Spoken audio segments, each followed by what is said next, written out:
దేవుని పరిశుద్ధ నామమునకు స్తోత్రము కలుగునుగాక. దేవుని బిడ్డారా, చిన్న మాట పరిశుద్ధ గ్రంథముల నుండి మనము చూద్దాము. మత్తయి సువార్త 16వ అధ్యాయము 13 నుండి నేను చదువుతాను. యేసు ఫిలిప్పుదైన కైసరియా ప్రాంతంలోనికి వచ్చి, మనుష్య కుమారుడెవడని జనులు చెప్పుకొనుచున్నారని తన శిష్యులను అడగగా, వారు కొందరు బాప్తిసమిచ్చు యోహాననియు, కొందరు ఏలియా అనియు, కొందరు ఇర్మియా అనియు, లేక ప్రవక్తలలో ఒకడనియు చెప్పుకొనుచున్నారని అని. అందుకైన మీరైతే నేను ఎవడనని చెప్పుకొనుచున్నారని వారిని అడిగాను. దేవుడి యొక్క మాటలు మన వెలుగులో దీవించును. దేవుని బిడ్డరా, యేసు ప్రభుల వారు కొన్ని విషయాలు తన శిష్యులను అడుగుతూ ఉన్నాడు.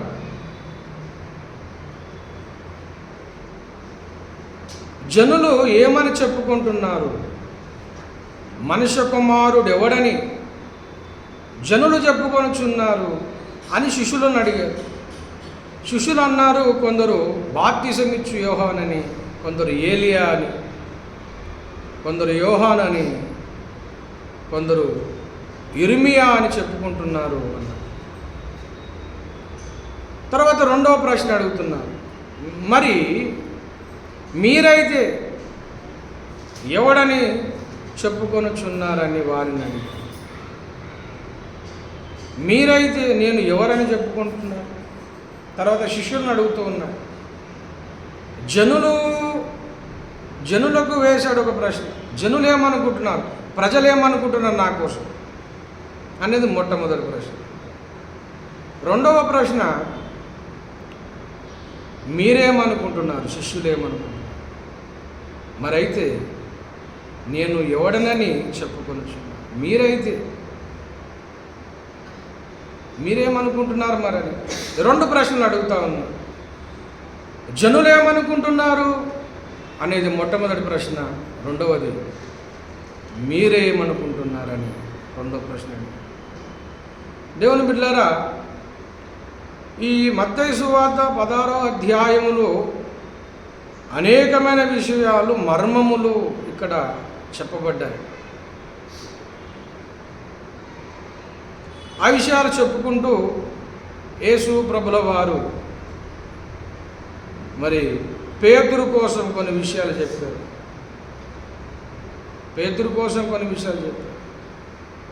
పేతురు, నీ మీద నా సంఘాన్ని కడుతాను. 18వ వచనం అన్నాడు, మరియు నీవు పేతురువు, ఈ బండ మీద నా సంఘమును కట్టుదును అన్నాడు. నువ్వు పేతురు అంటే అర్థమైంది. ఫుట్నోట్లో మూల భాషలో ఏమనుంది? అమ్మా చదవండి, అక్కడ చూడండి. 3లో పేతురు అను శబ్దమునకు రాయి అని అర్థం. దేవుని బిడ్డలారా, అనేక విషయాలు అక్కడ చెప్పచ్చు. చాలా మర్మములు ఉన్నాయి, గొప్ప విషయాలు ఉన్నాయి, ఎంతో చెప్పుకోవాల్సిన గొప్ప మర్మాలు, అక్కడ నిగూఢమైన సంగతులు ఎన్నో ఉన్నాయి. మున్ముందు మనము ఆ సంగతులను చూద్దాము. కానీ మనం చదవబడిన లేఖనం మూలవాక్యాన్ని మనం పరీక్షించినట్లయితే, ఆలోచన చేసినట్లయితే అక్కడ రెండు సంగతులు మనం చదువుకున్నాం. జనులు నా కోసం ఏమనుకుంటున్నారు అనేది మొట్టమొదటి విషయం. మనుష్య కుమారుడు ఎవడని జనులు చెప్పుకొనుచున్నారు అనేది మొదటి విషయంలో మనం గమనించినట్లయితే, యేసు ప్రభుల వారిని, మనుష్య కుమారుని ఏమని అనుకుంటున్నారు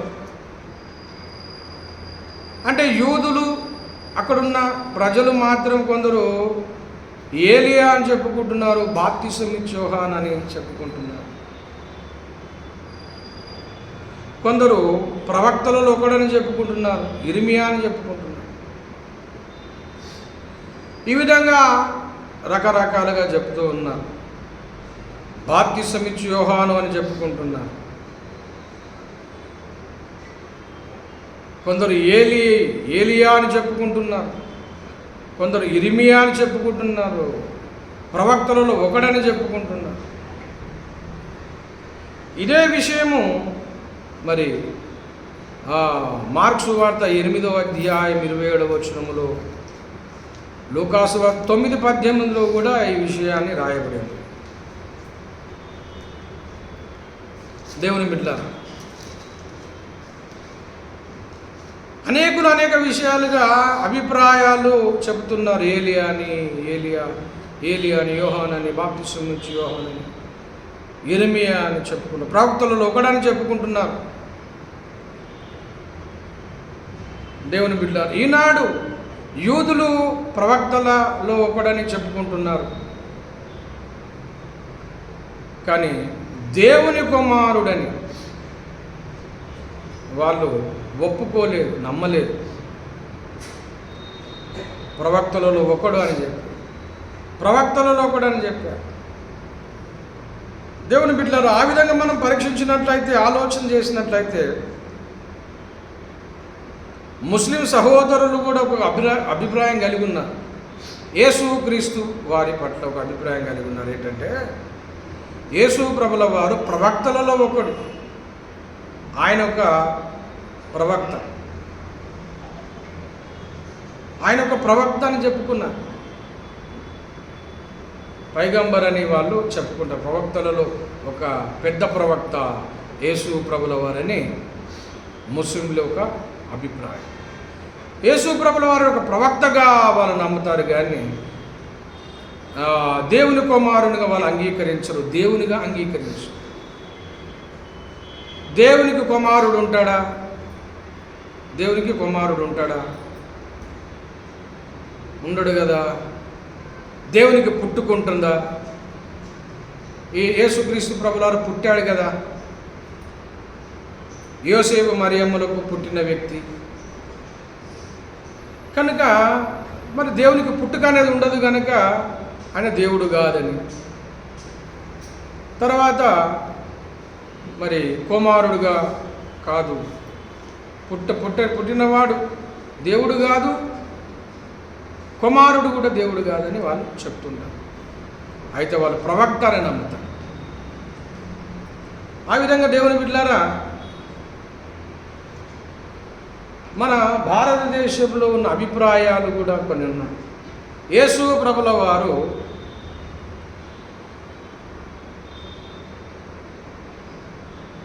అసలు పుట్టనే లేదని ఒక ప్రచారం. యేసు ప్రభుల వారు పుట్టలేదు, యేసు ప్రభులు పుట్టలేదండి. అది మీరు రాసుకున్నారు, మీ గ్రంథాలలో మీరు రాసుకున్నారు. అదంతా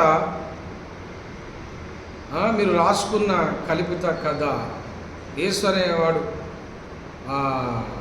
లేనే లేడు, అదంతా కూడా ఒక కల్పితం కథ అని చెప్తున్నా. ఈ విధంగా చెప్తా ఉన్నారు. మరొక పక్క మళ్ళీ చెప్పే మాట ఏంటంటే, యేసు ప్రభుల వారు పుట్టాడు, అయితే ఆయన వయసు 13 సంవత్సరాలు ఉన్నంత వరకు బైబిల్లో రాయబడింది. తర్వాత 13 సంవత్సరాల నుండి మళ్ళీ 30 సంవత్సరాల వరకు ఆయన కనబడలేదు. ఈ మధ్యకాలంలో ఆయన ఇండియా వచ్చాడు, భారతదేశం వచ్చాడు, కశ్మీర్ వచ్చాడు. ఆ కశ్మీరులో హిమాలయ పర్వతాలలో ఋషులను కలిశాడు. ఆ ఋషుల దగ్గర మరి ఆయన విద్య నేర్చుకున్నాడు, చదువు నేర్చుకున్నాడు, మహత్యాలు మహిమలు నేర్చుకున్నాడు. ఇక్కడ ఋషుల దగ్గర మహత్యాలు మహిమలు నేర్చుకొని వెళ్ళాడు ఆయన అని వాళ్ళే చెప్తున్నారు. పుట్టలేదని చెప్తున్నారు. మరికొంతమంది ఏమో పుట్టాడు, యేసుప్రభుల వారు పుట్టాడు, ఆయనదేం గొప్పతనం, ఆయన మా దగ్గరికి వచ్చాడు, భారతదేశము వచ్చి ఇక్కడ మా ఋషుల దగ్గర చదువు వేదాంతం నేర్చుకున్నాడు, మహిమలు మహత్తులు నేర్చుకొని వెళ్ళాడు అని చెప్పారు. కొంతమంది ఏమో కాశ్మీర్లో యేసుక్రీస్తు సమాధి ఉన్నదని చెప్తున్నారు. ఇలాగున్న రకరకాల ప్రచారాలు కనబడుతూ ఉన్నాయి దేవుని బిడ్డ. పుట్టలేదని ఒక ప్రచారం, పుట్టాడు కానీ మా దేశంలో మా ఋషుల దగ్గరకు వచ్చి ఎంత చదువు నేర్చుకున్నాడు, మహిమలు నేర్చుకొని పోయాడని ఒక ప్రచారం. కాదు ఇక్కడనే చనిపోయాడు, కాశ్మీర్లో సమాధి కూడా ఉందని మరొక ప్రచారం. యేసు ప్రభుల వారి కోసం ఇలాగున్న ప్రచారాలు జరుగుతూ ఉన్నాయి దేవుని బిడ్డ. జనులు అనేక రకాలుగా చెప్పుకుంటున్నారు, జనులు అనేక రకాలు. ఒక ఆయన పెద్ద మనిషి యూట్యూబ్లో అంటాడు, ఆయన యేసు ప్రభుల వారు యేసు మా రాముని తలుచుకున్నాడండి, ఆయన మా రాముని తలుచుకున్నాడు. శిలువలో ఆయన వేలాడుతూ ఏలి ఏలియే అని చెప్పాడు చూడండి, అది వాళ్ళు రాసుకున్నారు కానీ ఆయన ఏలి ఏలి అనలేదు, ఏలి ఏలి లామా లామా అన్నాడు కదా, అది లామా లామా కాదు, రామా రామ అని చెప్పి ఆయన ఒక వేదాంతం అని చెప్తారు. అని ఏలి ఏలి లామా లామ కాదు, రామా రామ అని చెప్పి రామారామని కూడా ఆయన చనిపోయాడు.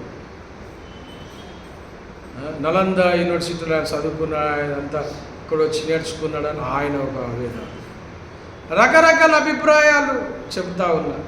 ఒక ఆయన ప్రవక్త అని, ఒక ఆయనేమో దేవుడే, ఒకరిందరు దేవుడే కాదని, పుట్టలేదని, కొందరేమో కాశ్మీర్ వచ్చాడని, ఇక్కడనే చదువు నేర్చుకున్నాడని, అనేక భావనలు ఉన్నాయి దేవుని బిడ్డ. యేసు ప్రభుల వారి పట్ల అనేకమైన భావనలు ఉన్నాయి. కానీ యేసు ప్రభుల వారి విషయాన్ని మనము గమనించినట్లయితే ఆయన అభిషక్తుడై ఉన్నాడు, ఆయన అభిషక్తుడై ఉన్నాడు, ఆయన దేవుని కుమారుడై ఉన్నాడు, ఆయన దేవుని కుమారుడు, ఆయన దేవుని కుమారుడై ఉన్నాడు దేవుని బిడ్డ. ఆయన దేవుని కుమారుడని లేఖనము సెలవిస్తుంది. యోహాను సువార్త 3వ అధ్యాయము 16వ వచనం 3:16 చెప్పబడుతూ ఉంది. 3:16 మనకంత తెలిసిన వాక్య భాగము చూడండి. దేవుడు లోకం ఎంతో ప్రేమించును కాగా తన అద్వితీయ కుమారునిగా పుట్టినవానియందు అని చెప్తూ ఏమన్నాడు?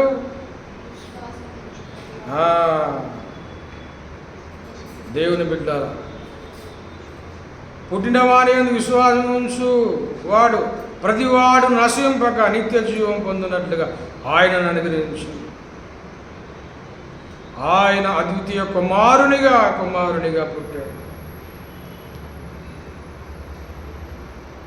దేవుని బిడ్డలారా,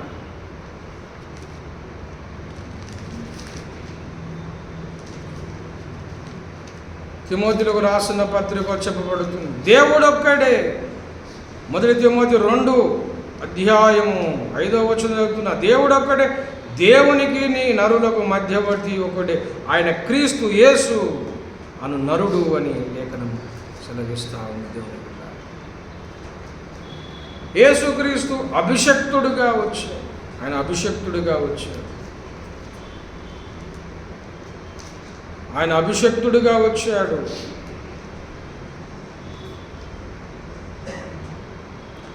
క్రీస్తుని మాటకు అభిషక్తుడని అర్థం అని లేఖనము సెలవిస్తా ఉంది. దేవుని బిడ్డ, క్రీస్తుని మాటకైనా అభిషక్తుడని అర్థం అని లేఖనము సెలవిస్తుంది.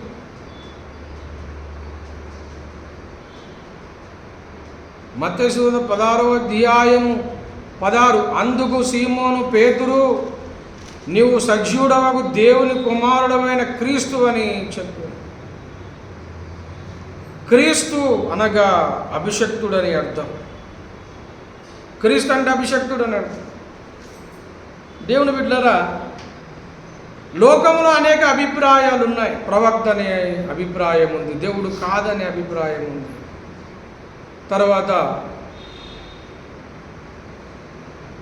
ఆయన వచ్చాడు, భారతదేశానికి వచ్చి మా దగ్గరనే చదువు నేర్చుకొని పోయాడని రకరకాల అభిప్రాయాలు కనబడతాయి. ఒక్కొక్కరు ఒక విధంగా చెప్పుకుంటున్నారు. దేవుని బిడ్డలారా, ఎవరు ఎలాగను చెప్పుకున్నా యేసు ప్రభుల వారు అనేకులకు ప్రతిగా తన ప్రాణం ఇచ్చుట లోకములో దేవుడు అవతరించాడు. దేవుని బిడ్డలారా,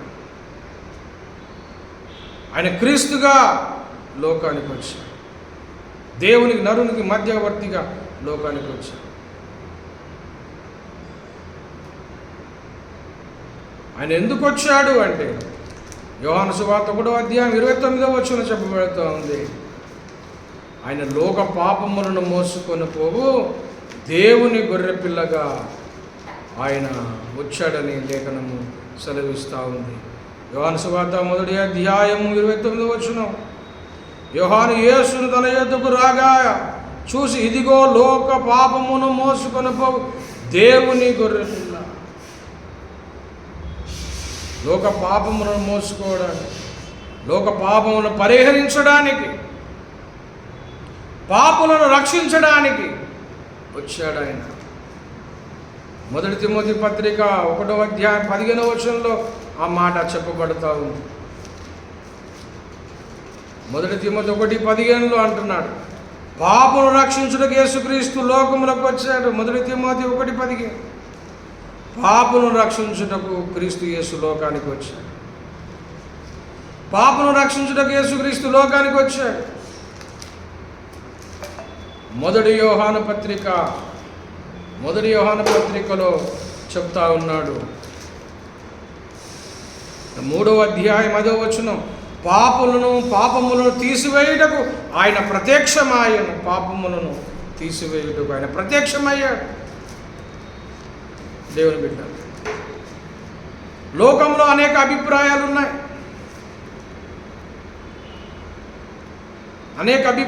ఉన్నాయి, కానీ యేసు మాత్రము లోక పాపములను పరిహరించడానికి వచ్చాడు. పాపం తీసివేయడానికి వచ్చాడు. పాపను రక్షించడానికి ఆయన వచ్చాడు. దేవుని బిడ్డలారా, లోక అభిప్రాయాలు ఉన్నాయి. అవన్నీ కూడా తప్పుడు మాటలు మాట్లాడుతూ ఉన్నారు. అభిప్రాయాలు కలిగి ఉన్నారు. దేవుని బిడ్డ, ముస్లిం సహోదరులు అంటున్నారు ఆయన ప్రవక్తని, కానీ ఖురాన్లోనే రాయబడి ఉంది. ఆయన దేవుడని ఖురాన్లో సాక్ష్యం ఇస్తుంది. ఆయన దేవుని ఆత్మ అయి ఉన్నాడని ఖురాన్లో చెప్పబడింది. దేవుని వాక్కు అయి ఉన్నాడని ఖురాన్లో రాయబడింది. దేవుని బిడ్డలారా, కనుక లోకములో రకరకాల అభిప్రాయాలు ఉండవచ్చు, కానీ క్రీస్తుని గురించిన సాక్ష్యం బైబిల్ అయితే సెలవిస్తూ ఉంది. ఆయన సర్వమానవాళి కోసం తన ప్రాణం ఇవ్వడానికి వచ్చాడని లేఖనం సెలవిస్తూ ఉంది. కనుక దేవుని బిడ్డలారా, జనులు అనేక రకాలుగా చెప్పుకోవచ్చు. పరాయి దేవుడని, విదేశీ దేవుడని రకరకాలుగా చెప్తున్నారు. దేవుని బిడ్డలారా, ఎవరి కోసమైనా మాట్లాడినా గొడవ లేదు, కానీ యేసుక్రీస్తు కోసం మాట్లాడితే మాత్రం అందరూ గొడవకు వచ్చేస్తారు, అందరూ తిరుగుబడతారు, అందరికి కూడా బీపీ పెరిగిపోతుంది,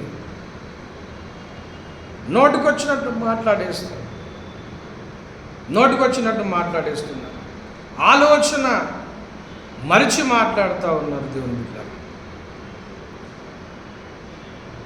కానీ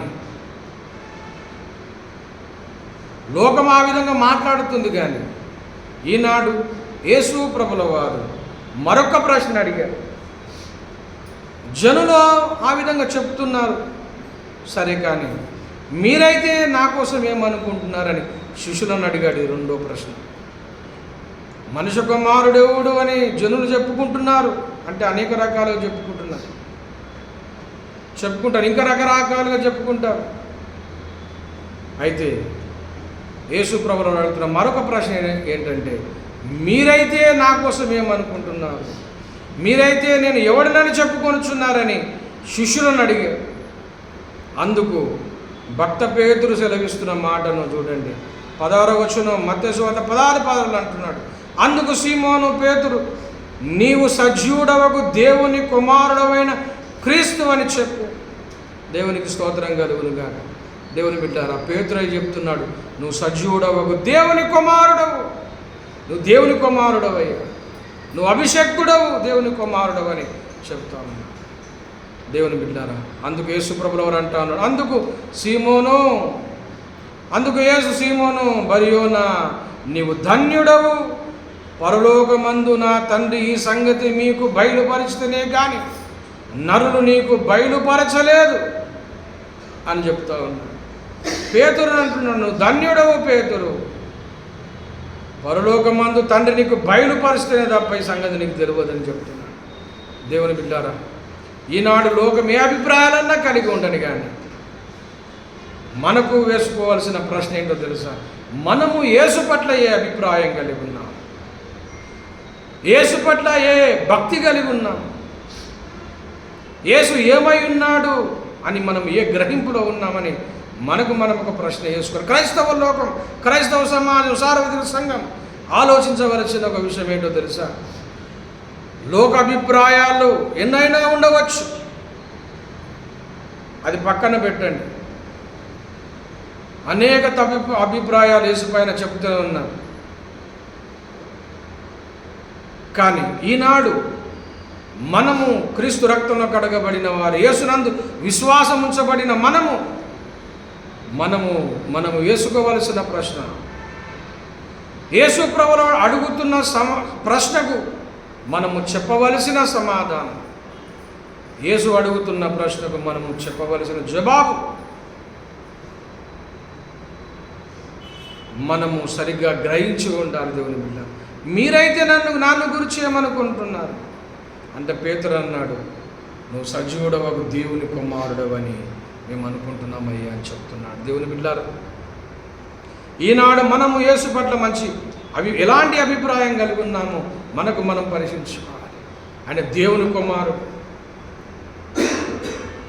ఆయన దేవుని కుమారుడై ఉండి మన కోసం ఈ లోకానికి వచ్చాడని ఫిలిప్పులకు రాసిన పత్రిక మనకందరికి తెలిసిన వాక్య భాగంలో చెప్పబడుతుంది. దయచేసి చూడండి. ఫిలిప్పులకు రాసిన పత్రిక 2వ అధ్యాయము 6వ వచనం.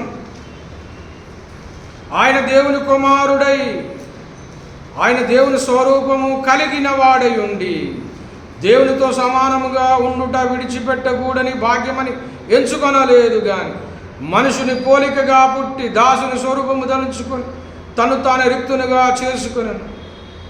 మరియు ఆయన ఆకారమందు మనుషుడుగా కనబడి మరణము పొందునంతగా, అనగా శిలువ మరణము పొందునంతగా విధేయత చూపిన వాడై తను తాను తగ్గించుకొని దేవునికి స్తోత్రంగా దేవుని కుమారుడై దేవుని స్వరూపం కలిగి ఉండి దేవుని పోలికై ఉండి దేవుడై ఉండి ఆయన ఏం చేశాడో తెలుసా అమ్మా? దేవుని స్వరూపం కలిగి ఉండి దేవునితో సమానంగా ఉండుట విడిచిపెట్టిన భాగ్యమని ఎంచుకొనలేదు. కానీ ఇలాగ మనుషుని పోలికగా పుట్టాడు, మనుషుని పోలికగా పుట్టాడు, దాసుని స్వరూపం దాల్చుకున్నాడు. దేవుని బిడ్డలారా, దేవుడు మనల్ని ఎంతగా ప్రేమిస్తున్నాడు, ఎంతగా తగ్గించుకున్నాడు, తన మహిమను వదిలి మన కోసం లోకానికి వచ్చాడు. కనుక దేవుని బిడ్డలారా, మనము యేసు యందు ఆయన దేవుని కుమారుడే, సర్వమానవుల కోసం ప్రాణం పెట్టాడు, మనల్ని ప్రేమిస్తున్నాడని, మనతో ఉన్నాడని, మనకు జయమిచ్చువాడని, మనకు విజయమిచ్చువాడని, మనతో ఉండువాడని, మనతో ఉండే ఇమ్మానుయేలని మనం గ్రహించి ఆయన యందు విశ్వాసం ఉంచి యేసుక్రీస్తు యొక్క శక్తి కలిగి అభిషేకము కలిగి మనం ముందుకు సాగుతూ దేవుని బిడ్డారా ఆయన చిత్తమును మనం భూమి మీద జరిగించాలి. ఈనాడు అనేకులు యేసుక్రీస్తును చూడకపోవడానికి కారణం ఏమిటంటే ఈ యుగ సంబంధమైన దేవత వారి మనోనేత్రాల గుడ్డితనం కలిగించు. ఈ యుగ సంబంధమైన దేవత వారి మనోనేత్రాల గుడ్డితనం కలిగించింది కాబట్టి వారు యేసును చూడలేకపోతున్నారు. కానీ పేతురుని అన్నాడు, పేతురుని ఏమంటున్నాడంటే, నువ్వు ధన్యుడవు, తండ్రి ఈ సంగతి నీకు బయలుపరిస్తేనే కానీ నరులు నీకు బయలుపరచలేదు. యేసుక్రీస్తును మనము చూడగలిగిన కనులు మనకు రావాలంటే, యేసుక్రీస్తు దేవుడని, దైవ కుమారుడని, సర్వమానవాళి కోసం ప్రాణం పెట్టాడు, మరణించి తిరిగి లేచాడు,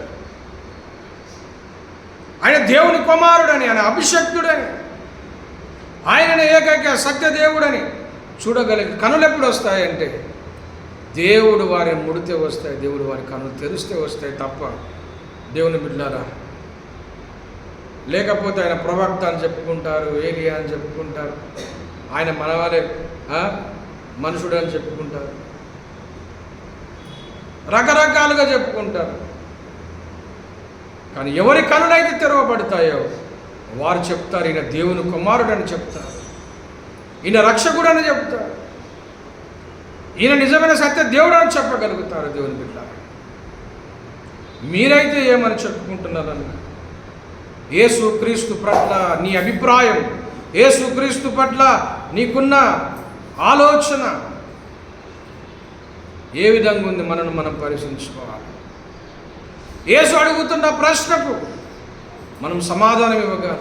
ప్రభువా, నువ్వు నా రక్షకుడు, నా కోసం ప్రాణం పెట్టినవాడు, నన్ను ప్రేమించేవాడు, నన్ను విమోచించినవాడు, సకల బ్రహ్మాండాన్ని పుట్టించినవాడు, నా కోసం ఈ లోకములోనికి మనుషునిగా జన్మించినవాడు, నా కోసం తిరిగి రానైన దేవుని ప్రభు అని మనం చెప్పగలిగాలి. నువ్వే నిజమైన దేవుడు అని మనం చెప్పగలిగాలి. నువ్వు తప్ప ఇంకో మార్గము లేదని మనం చెప్పగలగాలి. అనేకులకు చాటింపు చేయాలి దేవుని బిడ్డలారా. అలాంటి ఆలోచన, అభిప్రాయం కలిగి యేసు కోసం సాక్షులం కలిగి ఉండి యేసు చిత్తాన్ని భూమి మీద జరిగించే ఆత్మీయ నేత్రాలు తెరవబడిన వారమై ఉండి దేవుని కోసము, దేవుని పరిచయం కోసం ముందుకు సాగుదాము గాక. దేవుడి మాట దీవించును గాక. ప్రార్థన చేసుకుని తల్లుల మనిషి ప్రేమ కలిగిన మా పరిశుద్ధ పరమ తండ్రి యేసయ్యా, మీ పాదములకు స్తోత్రాలు చెల్లిస్తున్నాను. ప్రభువా, నీకు వందనాలు తండ్రి. అనేక అభిప్రాయాలు యేసు పట్ల కలిగి ఉన్నారు, కానీ అయ్యా నీకు స్తోత్రం, తన వారి కనులు తెరవబడలేదు. ప్రభువా, నీకు స్తోత్రాలు ప్రభువా, నీకు వందనాలు చెల్లిస్తున్నాను. అయ్యా సర్వ సంఘాన్ని కూడా అడుగుతున్నాను, మీరైతే నా కోసం మీరేమనుకుంటున్నారని సంఘానికి కూడా, సర్వ సంఘానికి కూడా నాయన మీరు ప్రశ్నించారు. అయ్యా నీ పట్ల మేము ఉండవలసిన ఆలోచన, ప్రత్యక్షత, ఆత్మీయ నేత్ర తెరవబడే కృప మాకు అందరికీ దయచేయండి. నీకోసము నాయన నమ్మకమైన అయ్యా సైనికుల వలె, రాయబారుల వలె, అయ్యా నీ పనిచేయ బలశూరుల వలె మేమందరం ఉండుటకు కృప చూపించుమని ప్రార్థిస్తూ యేసునామమున అడిగి వేడుకుంటున్నాం మా పరమ తండ్రి. తండ్రి దేవుని ప్రేమ కుమారునికి కృప పరిశుద్ధాత్మ సహసన్నిధి గుడుగున మనకును భూలోకమందున సకల భక్త కోటికి సదాకాలము తోడై ఉండునుగాక. ఆమేన్ ఆమేన్ ఆమేన్. యేసు రక్తమే జయం. అందరికీ వందనాలు. Praise the lord.